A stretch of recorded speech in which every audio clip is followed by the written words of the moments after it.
সুপ্রভাত বন্ধুরা। আমি এখন আছি কালিম্পং থেকে প্রায় 15 কিলোমিটার দূরে রামধুরা বলে একটি জায়গায়।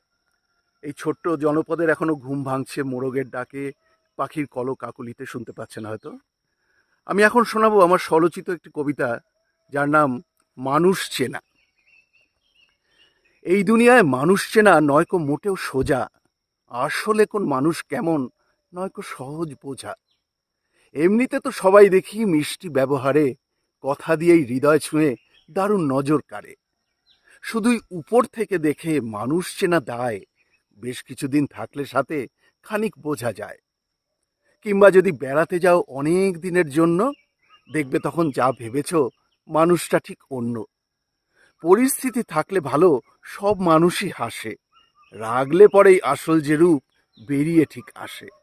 রাগের মাথায় কে কি বলে, কোনখানে কি লেখে, মানুষ তুমি চিনতে পারো শুধুই সেসব দেখে।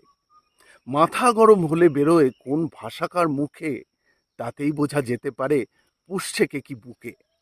কার মনে কি কার মুখে কি, তাতেই বোঝা যাবে আসলে সেই মানুষ কেমন, ধারণা ঠিক পাবে। কেমন যে কার লালন পালন, কেমন পরিবেশে, রাগের মাথায় বলা কথায় উঠবে সঠিক ভেসে। কেমন যে তার বিবেচনা, মূল্যবোধ বা কেমন, রাগলে পরেই উগরে দেবে আসলে যে যেমন। তাই তো বলি সবাইকে আজ একটি কথাই আমি, মাথাটাকে ঠান্ডা রাখা ভীষণ রকম দামি।